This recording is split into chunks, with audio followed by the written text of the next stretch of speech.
Через бури, снег, ветер в полном одиночестве велопутешественник Никита Васильев колесит по свету. 23-летний велосипедист из Республики Чувашия давно путешествует на своем железном коне. 17 октября прошлого года он выехал из дома, преодолел уже более 3000 километров и добрался до солнечного Шымкента. С собой в путь Никита взял минимум вещей первой необходимости.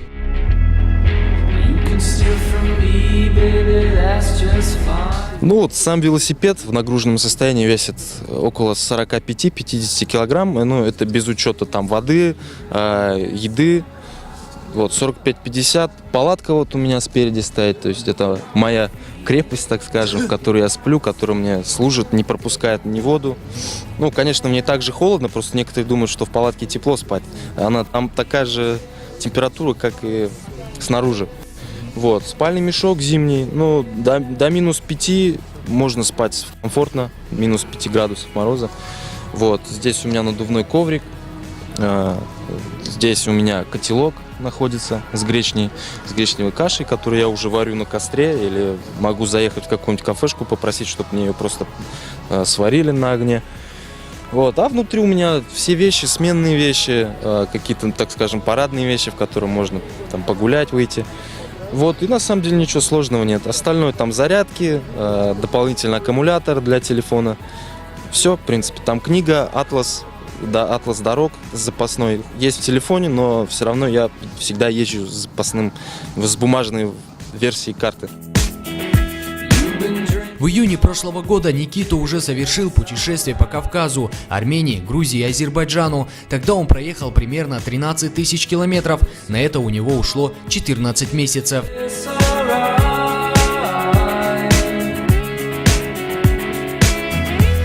Самая главная цель для меня – это представление своей республики Чувашия. А второе – это… Так как моя специальность, учился я сам на географа, правда, я не закончил, то есть мне еще надо будет учиться. То есть это моя большая географическая практика. И вот это путешествие, это очень полезно для меня, потому что я вижу все своими глазами. И в дальнейшем, при работе уже с подрастающим поколением, это, конечно, будет все полезно. Еще до того, как у Никиты появился велосипед, он путешествовал автостопом. С помощью такого бесплатного способа передвижения молодой парень объездил всю Украину и Белоруссию. Затем, вернувшись домой, понял, что нужно попробовать странствовать по-другому, и выбрал себе двухколесный транспорт. Собрать средства на эту поездку Никите помогли предприниматели Чувашии. В плане финансов, вот на кавказском путешествии я отправился без денег.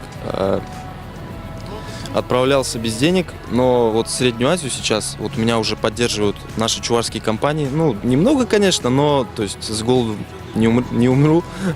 Вот. В плане ночевки у меня полная автономка, то есть это палатка, спальный мешок. Питание – это гречка, гречневая каша, варю ее в котелке. То есть в этом плане у меня полная автономка.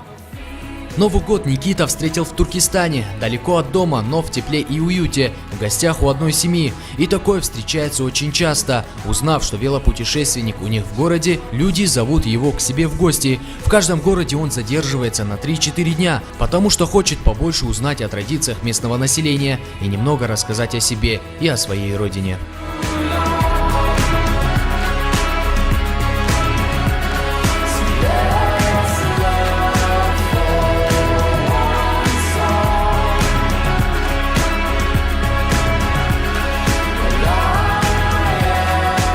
В нашем городе Никиту встретили ребята из велосообщества. Они показали ему все достопримечательности Шымкента и с удовольствием слушали его рассказы о путешествии.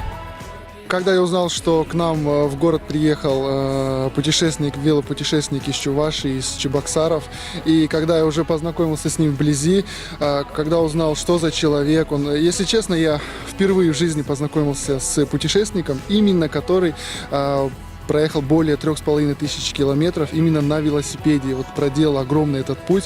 И когда я узнал, меня это просто вдохновило, потому что проделать такой путь одному, без поддержки, без помощи, сквозь снег, сквозь ветра, сквозь в одиночестве все это проделать, это реально нужно быть сильным человеком, духом и телом. И это вот именно вот такой пример, который подает Никита, заставляет человека задуматься, что мы можем все в этом мире. На этом путешествие не заканчивается. 23-летний Никита держит путь в столицу Узбекистана, в Ташкент. Ну а после Никита Васильев отправится в Таджикистан, Киргизию и Туркменистан. Beaches, reaching for the sweetest, sweetest peaches.